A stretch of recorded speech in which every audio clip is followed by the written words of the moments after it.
C'est que pour s'amuser, pour épater leurs copains. Ils étaient dans une salle de classe, quelqu'un les ennuyait et ils ont décidé de créer un virus. Bien souvent, ce sont des gosses qui n'ont aucune idée de ce qu'ils font. Et c'est pour ça qu'ils peuvent être aussi dangereux. Ce sont des pirates, même si certains ne voient en eux que des amateurs. Dans leur majorité, ce sont des gamins, mais les gamins grandissent. On est dans les coulisses de ce que vous prenez comme allant de soi avec l'Internet. C'est nous. Il y a 3 catégories de pirates. Les chapeaux blancs sont les gentils. Ce sont les chasseurs de virus ou vos collègues du service informatique. Les chapeaux noirs sont les méchants, les créateurs de virus ou les filous qui essaient de vous voler votre numéro de carte de crédit sur l'Internet. Et entre les deux, il y a les chapeaux gris, ceux qui mangent à tous les râteliers, les mercenaires de ce Far West d'un genre nouveau. Tu travailles pour qui, Donnie? Parlons d'autre chose. Le métier de Donnie, c'est pirate. Comment gagne-t-il sa vie? Mystère. Parfois, il est embauché par des sociétés pour s'infiltrer dans leur propre système. C'est ce qu'on appelle un test d'intrusion. On reçoit la permission de s'infiltrer comme le ferait n'importe quel pirate. Mais on est sous contrat pour identifier les défauts en matière de sécurité et les réparer avant qu'un méchant n'en profite. À l'instar de la plupart des pirates professionnels, Donnie a un passé trouble.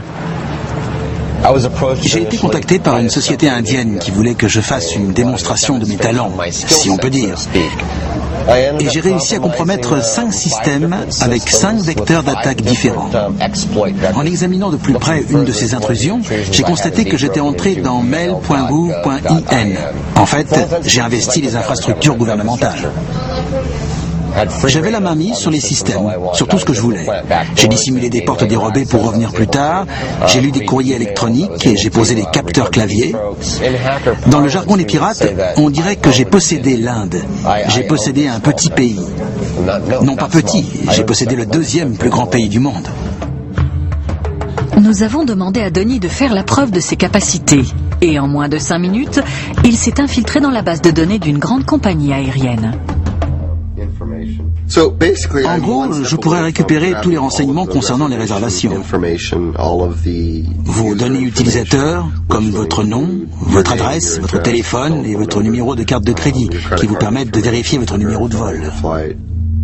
Fort d'une telle puissance, quels dégâts un groupe de pirates pourrait-il occasionner? On pourrait sûrement neutraliser les infrastructures critiques des États-Unis en une journée.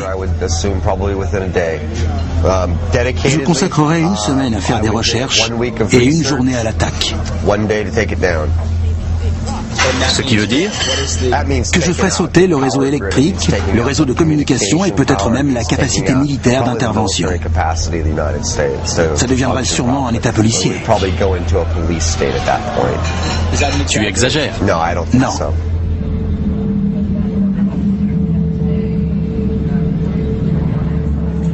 Le piratage est un secteur en plein essor.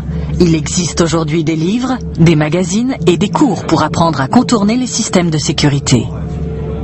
Il y a même des séminaires de piratage. La DEF CON, qui se tient tous les ans à Las Vegas, est le plus grand d'entre eux. Vous imaginez 7000 pirates lâchés en liberté dans la capitale mondiale du jeu? La DEF CON n'est pas un séminaire comme les autres. À l'entrée, on ne peut payer qu'en liquide. Il faut dire qu'avec 7000 pirates, c'est sûrement le dernier endroit au monde où on a envie d'utiliser sa carte de crédit. La DEF CON existe depuis longtemps. Sa réputation est variable. Les gens s'y piratent leurs badges. Ils piratent les portables de leurs voisins. C'est un endroit qui peut s'avérer dangereux. Vous pouvez apprendre à crocheter une serrure, électronique ou traditionnelle, ou à pirater un panneau d'affichage numérique. Et si la plupart des participants sont des pirates, on trouve aussi un grand nombre d'agents fédéraux. Ces dernières années, il y avait des agents du FBI sous couverture. Et on a parfois du mal à les différencier des vrais pirates. Pour certains, le FBI est là pour espionner les pirates. Pour d'autres, il vient les recruter. On cherche les cadors parmi eux pour savoir quelles seront les menaces et les vulnérabilités de demain, parce que eux le savent. Comment repérer les agents du FBI? Facile, ils ont plus de 35 ans.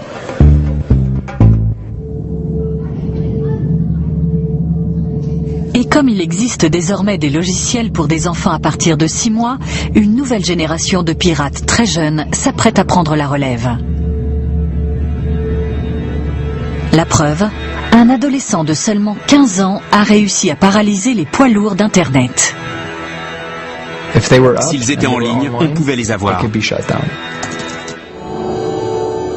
Dans le monde louche des pirates, personne n'a plus mauvaise réputation que Mafia Boy. Initiative surprise de l'adolescent de Montréal surnommé Mafia Boy. Il a reconnu devant le tribunal avoir paralysé plusieurs sites connus l'hiver dernier. Le tournant du millénaire a été le temps fort de la première ruée vers l'or du .com. Les géants Yahoo.com, eBay.com et Dell.com gagnaient des centaines de millions de dollars chaque jour grâce au commerce en ligne. Mais en février 2000, ces sites se sont brutalement retrouvés à la merci d'un adolescent de 15 ans. Un lycéen de Montréal nommé Michael Calce, alias Mafia Boy. Mon père m'a acheté un ordinateur quand j'avais 6 ans et j'ai été fasciné par ce que je pouvais faire avec. À 12 ans, Michael est déjà un pirate renommé. À 15 ans, il est sollicité pour intégrer un des groupes de piratage les plus puissants de l'époque. Je me suis senti honoré. C'était TNT Force, un grand groupe de pirates russes qui avait une assise et de solides programmeurs. Dernier membre en date de l'organisation, Michael a hâte de faire ses preuves. Il met donc sur pied un plan pour détruire un gang de pirates rivaux en créant l'arme informatique absolue. Je voulais créer un nouvel outil plus puissant que tout ce qu'on avait vu jusqu'alors pour leur faire regretter d'être devenus pirates. Mais avant de s'en prendre à ses adversaires, Michael doit d'abord tester son arme. Il choisit pour cible Yahoo, qui est à l'époque le plus gros, le plus actif et le plus rentable des sites de l'Internet. Il n'a jamais pensé qu'un des sites les plus importants, qu'une des sociétés de e-commerce les plus riches, serait paralysée par le système qu'il avait mis au point.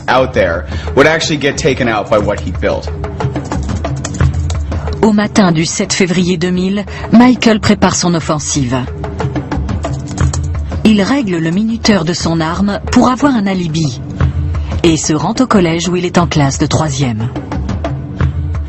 Il est en classe. Le prof fait son cours, mais Michael ne fait pas très attention, parce qu'il ne pense qu'au compte à rebours. À 10 heures du matin, commence ce qui demeure à ce jour la plus grande attaque contre la toile. En rentrant, j'avais hâte de me mettre au clavier pour voir ce que ça avait donné. Et j'ai compris que c'était plus qu'une réussite, parce que le site Yahoo.com était toujours bloqué. L'arme de Michael a lancé une offensive directement contre les ordinateurs de Yahoo. C'est ce qu'on appellera une attaque de déni de service. À chaque fois que vous accédez à un site, votre ordinateur formule une demande auprès de ceux du site.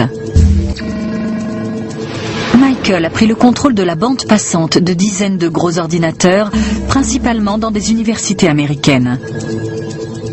En les dirigeant tous vers Yahoo pour lancer des millions de demandes à chaque seconde, il a saturé et fait planter le site. Quand vous appelez une pizzeria et que ça sonne occupé, c'est qu'il y a trop d'appels. J'ai fait pareil. J'ai envoyé tellement de demandes que Yahoo s'est déconnecté. Aujourd'hui encore, les défenses contre ce type d'attaque restent très rares. Après l'effondrement de Yahoo, Michael se laisse un peu griser par son succès.